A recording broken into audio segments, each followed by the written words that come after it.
welcome to the January Chamber of Commerce General Meeting. I want to welcome everyone. It's always hard to get started when people are chatting and having a good time and networking, but we have a great program for you today.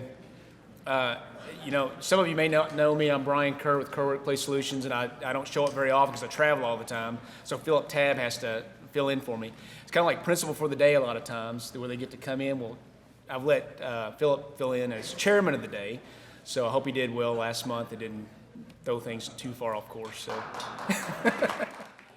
And now I'd like to introduce our president, Mr. Brad Richardson. We want to thank you all for 2019. We did have a great year. It's all because of you. So what we want to do is take a few minutes with the little 3-minute presentation that we put together, highlighting some of the events that happened during the year, and most importantly, highlighting you, many of you that are in this.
Thank you all again for a great year.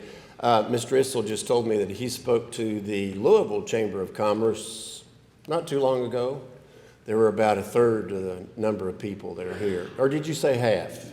Whatever, anyway. So thanks again for your participation. Hey, more good news. We're about to partner with News Enterprise, as we do every year, with the Heartland magazine. So at this time, I'd like to ask Ms. Erin Hahn, Advertising Director, to please come forward. Well, hello, everyone. My name is Erin Hahn. I'm the Advertising Director at the News Enterprise. And, you know, about a month and a half prior to this, I always email Brad. And this year, I kind of tried to switch it up a little bit. And I said, hey, you know, can I speak in January for my annual dog and pony show? And he emailed back, and he said, well, as long as you bring a dog and pony. And I said, I know Pritchard's going to be renovating, so I said, why not? I'll bring a horse, you know, whatever.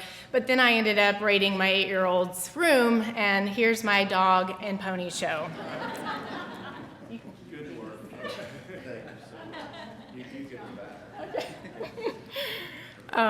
So I'm here to kick off the production for this year's Heartland magazine that we'll be publishing on Friday, March 20th. The News Enterprise always feels very fortunate to have this partnership with the Chamber and with all of you.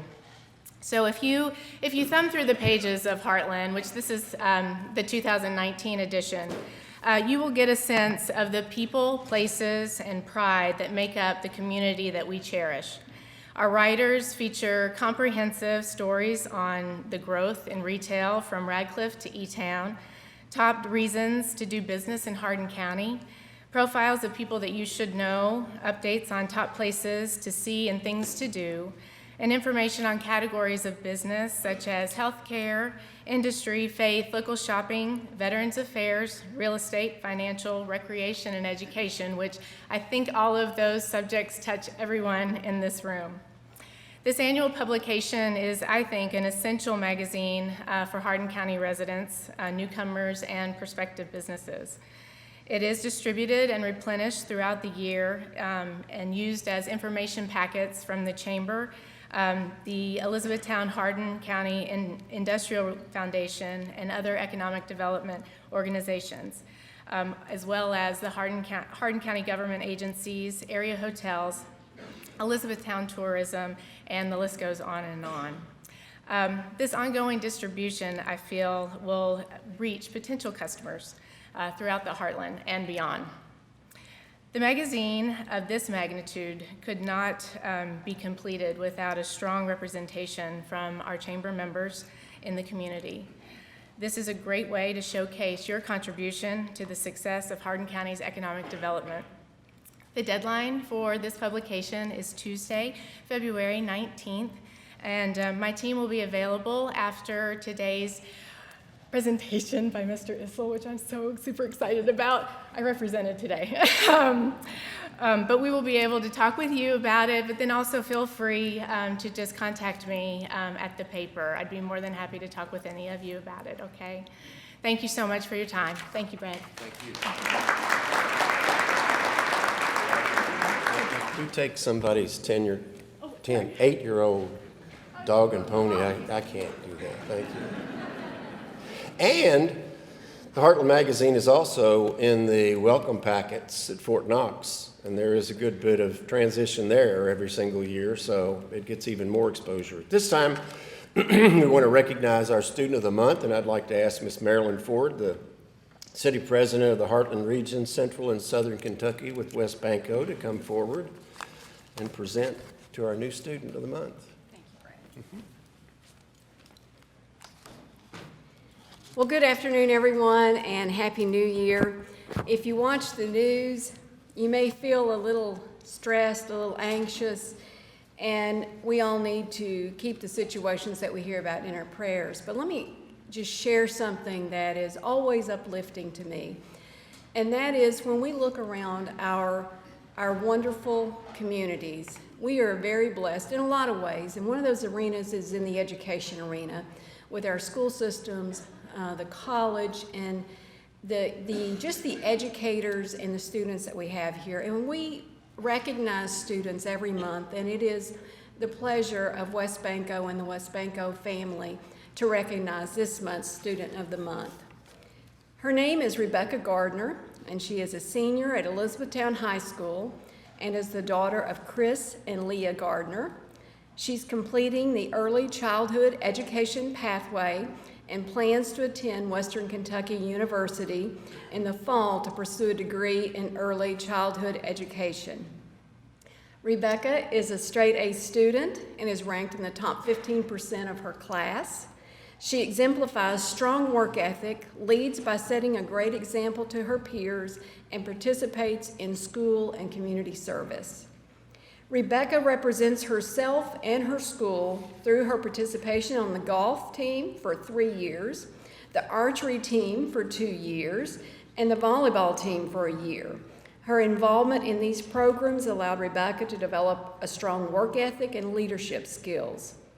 Additionally, she participated in Kentucky Youth Assembly for 3 years, in which she learned about state and national issues while developing critical thinking, cooperation, and communication skills.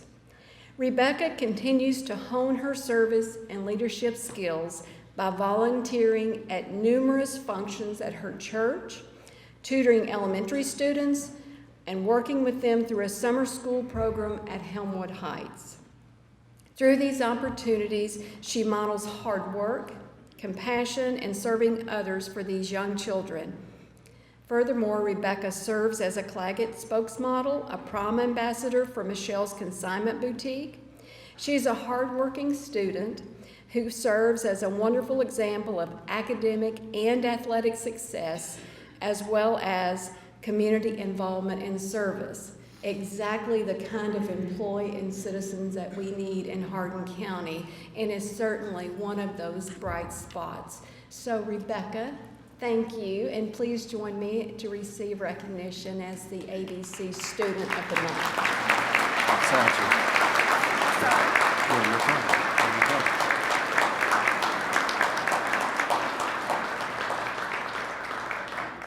And next, we want to recognize, excuse me, our Ambassador of the Month. And this month, that's Miss Carol Kennedy. She's a practice liaison at Lincoln Trail Diagnostics. Her community activities include being the Chamber Ambassador Vice President. She graduated from Leadership Elizabethtown in 2001. She's on the board of the Hospice Health. She has 2 daughters, Emily Skees of Elizabethtown and Amber Franklin, who lives in Bowling Green with her husband Les and their daughter Sophia. Did I say that right? As Ambassador of the Month, she is receiving 2 tickets to movies from Crown Point Theater and a $50 gift certificate to the Olive Garden. Ladies and gentlemen, Ambassador of the Month, Carol Kennedy.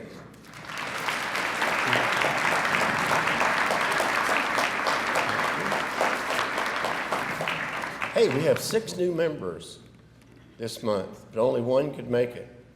So we're going to get to Mr. Issel pretty quickly. And if you would stand when I call your name, I'd appreciate it. This new member is Limestone Bank at 1690 Ring Road. And today we have Stephanie Friddle, Teresa Wicker with us.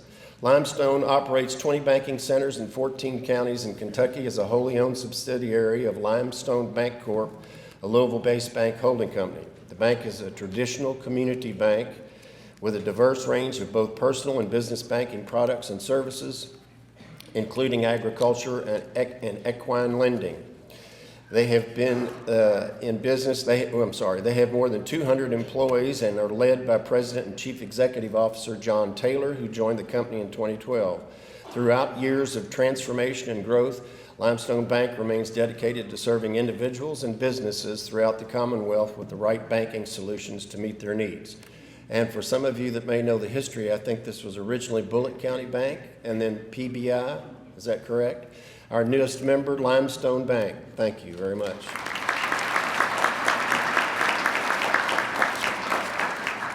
A speaker today is a retired Naismith Memorial Basketball Hall of Fame professional basketball player and coach. An outstanding collegian, to say the least. At the University of Kentucky, he was twice named All-American en route to a still record 25.7 points per game. He was the American Basketball Association Rookie of the Year in '71. He was a 6-time ABA All-Star and a 1-time NBA All-Star. As a prolific scorer, he remains the all-time leading scorer at the University of Kentucky and second all-time for the NBA's Denver Nuggets and the American Basketball Association itself. And get this one, for those of you that were around during these times watching basketball. Upon his retirement from the NBA in 1985, only Wilt Chamberlain, Kareem Abdul-Jabbar, and Julius Erving had scored more professional points. And he is here today to enlighten us on efforts to bring an NBA franchise to Louisville. Ladies and gentlemen, Mr. Dan Issel.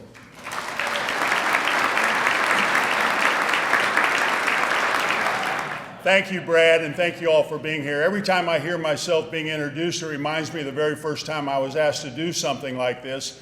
I was a senior at UK, and the basketball team in Paintsville asked me to come up and speak at their basketball banquet. Well, having never done any public speaking, I wasn't too sure I could handle that, but they said, Coach Rupp's going to come along just to make the introduction. And so I figured if Coach Rupp was going to go all the way to Paintsville, I'd at least try it. But about a half hour before the banquet was to begin, we got word that Coach Rupp wouldn't be able to make it. So they picked a gentleman out of the audience, and I'm sure he was chosen because of his standing in the community, not his knowledge of the game of basketball. Because he came to the podium and he said, they tell me this man needs no introduction. I said, I hope that's true because I never heard of him before. So it's great to see all of you here. Kentucky's always been a very special place. Ken Dozier brought his my Maker's Mark bottle up to be signed earlier. And it reminded me, when you do the Maker's Mark bottle, they have a signing at Keeneland. And it's just nuts. 2,500 people show up. They camp overnight to get their Maker's Mark bottle signed. And as the group was going through, there was a mother and father and two sons, probably 8 and 10, to get their bottle signed on a Friday afternoon. And Bill Thomason, the president of Keeneland, said, you know, Kentucky's the only place on the face of the earth where parents would let their kids skip school to come to a racetrack to have a basketball player sign a bottle of whiskey. You know, coming to the University of Kentucky was one of the best decisions, probably the best decision I made in my basketball career, but it almost didn't happen. When I came on my recruiting trip to Kentucky, Coach Hall picked me up at the Louisville airport. We drove to Lexington, and while I was there, I picked up a copy of the school newspaper. And it had a story about recruiting, and it mentioned 7 or 8 guards that UK was interested in signing and 7 or 8 forwards. Then it got to the centers, and they said the #1 center they wanted was George Janke. George played in downtown Chicago, was a great player. And they said the #2 center they were looking at was a fellow from Des Moines, Iowa, Joe Bergman. And I turned the page expecting to see my name at least mentioned third. That was the end of the article.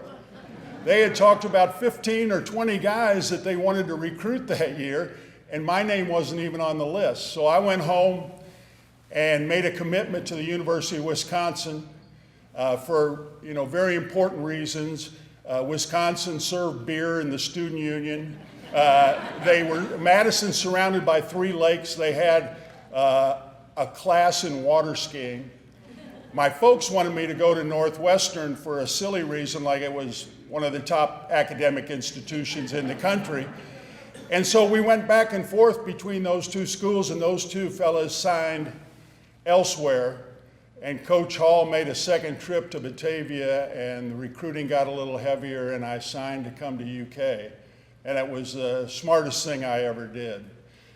Playing at the University of Kentucky, it's amazing how the fans still follow you even years and years and years after you played. And it was great playing for Adolph Rupp. Coach Rupp taught me an awful lot about basketball and taught me a lot about life. And my time with him were some of the most treasured moments of my life. Coach Rupp, of course, was a perfectionist. My favorite Coach Rupp story is that in the late 1950s, he had a team called the Fabulous Five. They won back-to-back NCAA championships in 48 and 49 and represented our country in the Olympics as a team and won the gold medal. One night, this is a true story, one night they were playing a team called Oklahoma Baptist. And at halftime, the score was 42-3 in favor of Kentucky. They go into the locker room, and Coach Rupp looks at the scoring sheet. He notices that the same player has all 3 points for Oklahoma Baptist. He said, "Who's guarding this number 24 here?" One of the guards in the back of the locker room raised his hand and said, "Son, get on him. He's going wild out there tonight." I said that was my favorite Coach Rupp story, but actually, my favorite personal story happened after Coach Rupp retired. He was associated with the Kentucky Colonels, the team I played for in the ABA in Louisville. And from time to time after a game, he would stop by the house. And it was no secret that Coach Rupp enjoyed his bourbon. And so I'd have a bourbon and water mixed for him, and when he came in, I'd hand it to him. One night he comes into the house, I hand him his bourbon. He said, "Dan, I can't drink it." I said, "What's wrong, Coach?" He said, "The doctor's on me about my diabetes." He said, "I have to lay off the hard stuff." He said, "Do you have any vodka?"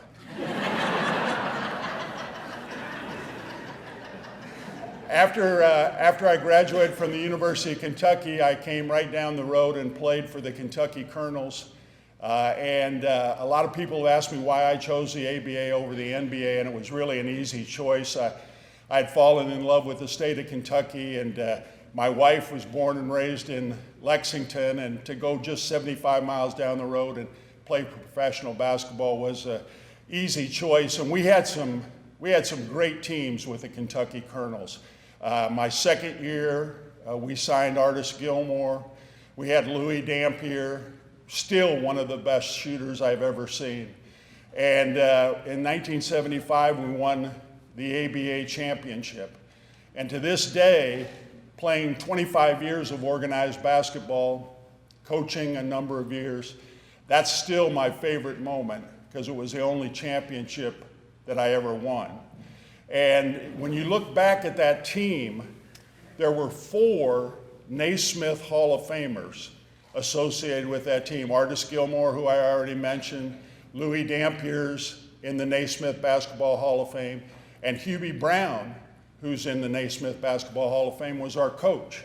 And there aren't very many teams who can say they had 4 Naismith Hall of Famers associated with the same team. About 3 months later, my world fell apart when I found out I had been traded from the Kentucky Colonels. I thought after 4 years at UK, 5 years with the Colonels, they couldn't have a team in Kentucky without me being a part of it. And I found out very quickly I was wrong. But again, it all worked out because I wound up in Denver, and a year later, there was no Kentucky Colonels, there was no ABA, and the Nuggets were one of the 4 ABA teams that were merged into the NBA. And winning that championship with the Colonels in Louisville is why I'm involved with our present endeavor, and that is to get the NBA back to Louisville. And remembering that championship and remembering how special it was and what a great feeling everybody in Kentucky had about having a championship team was terrific, and that's something that I would like to see duplicated. Now, the frustrating part is that there's nothing we can do to make the NBA go any faster. Their position is that expansion is not on the table. And that will be the way the NBA works. That'll be their position until the day that they decide to start taking applications. But the way the process will work if and when expansion happens is they will ask for applications, and there will be a lot of competition. A number of cities would love to have an NBA team. And then you will make a presentation to the owners of the NBA, the Board of Governors, and they will decide where the new franchises are located. And what we have been charged with is making sure that when that day comes, that Louisville and the Commonwealth of Kentucky are ready with an application that will make a compelling argument to have an NBA team in Louisville and in the state of Kentucky. And there are a number of myths about professional basketball that we have to address. One is, what will the tax obligation be for the citizens of Kentucky to have an NBA team? And the answer to that is simple. There will be none. We already have the tax obligation for the Yum Center in Louisville. We're all paying for those bonds, and that's already been taken care of. Now, if you go back years ago, the franchises would ask the community to build an arena or give them tax breaks to bring the NBA is making so much money today, they don't have to have any of that. People are building their own arenas so that they have 100% of the revenues. And so it would not be a tax burden on the citizens, it would be a tax benefit. The second myth is, can we afford it? NBA tickets are awful expensive. And that's right. If you want to sit courtside or you want to sit in the box, they're really expensive. But the economic model that we have built this new franchise on, the average ticket price is $46. And I think that a lot of people to come and see professional basketball would be able to afford that number. One of the things a year ago that really excited us was the mayor of Richmond, Virginia, commissioned a study. It was by a group called the Hardin Group, and he wanted to see where his city fell in line of being able to attract a professional sports team. So the Hardin Group, they didn't base their study on the love of basketball or the fact that basketball is in the DNA of Kentucky fans. And by Kentucky, I mean all Kentucky fans. They based it on things like disposable income, market size, population growth. And the results of their study said of all the cities that don't have a professional sports team, how would you rank their ability to support one? Austin, Texas was number one. Louisville, Kentucky was number 2. Then they said, okay, you can have another professional sports team. You can have the NFL, you can have baseball, you can have hockey. What about the cities that have other sports teams but don't have an NBA team? Seattle was number 1, Vancouver was number 2, San Diego was number 3, and Louisville, Kentucky was number 4. So there's no doubt in my mind that we would be able to support an NBA team in this area. And the third myth is that it would somehow take away from the attraction of college basketball in our state. The University of Louisville, University of Kentucky, Western, all of them. And you know, when the Memphis Grizzlies moved to Memphis, Tennessee, Coach Cal was the coach at Memphis, and he embraced it because every one of these young men who's recruited by those top programs think they're going to be the next star in the NBA. And so having a professional team right next door would enhance recruiting and enhance their ability to draw young men to their schools. We were really excited last month. Sports Illustrated had a number of writers make predictions for 2020.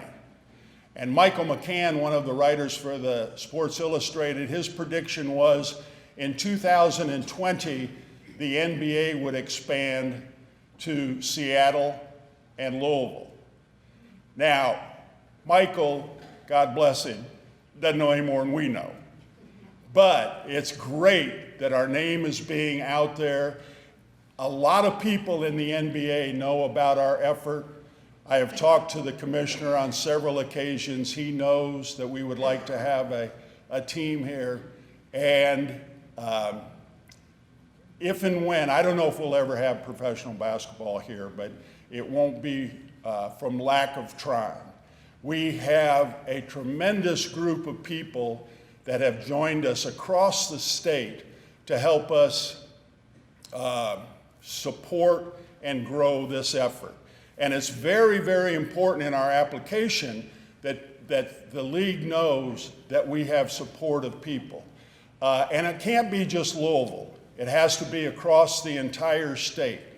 And especially here, your close proximity to Louisville would make a couple of NBA games very workable during the course of a season. And so how can you help if you have any interest? A couple of ways. Number one, we have started an ambassador club. Nick, raise your hand back there. If anybody has any interest in joining the ambassador club, Nick is the chairman of our ambassador committee. He'll have some information on the table out front where you signed in. And there are a lot of neat perks about with the ambassador club. Carl Swope, who had to leave early because of a funeral, unfortunately, is a new member of our team, and he went on a barrel pick. One of our board members, James French, wave James. James is with USI Insurance. He has a number of clients here in Elizabethtown. He has coerced about 4 different distilleries into giving us a barrel of bourbon that we're able to, six distilleries. And we did this last year with Yellowstone, Limestone Distillery. The Beam brothers gave us a barrel. It was very neat, had our own label on the bottle of bourbon, and we were able to raise funds that way. So that's one of the perks of joining the Ambassador Club. The other thing we have is a Legends tournament, a golf tournament in Louisville each spring.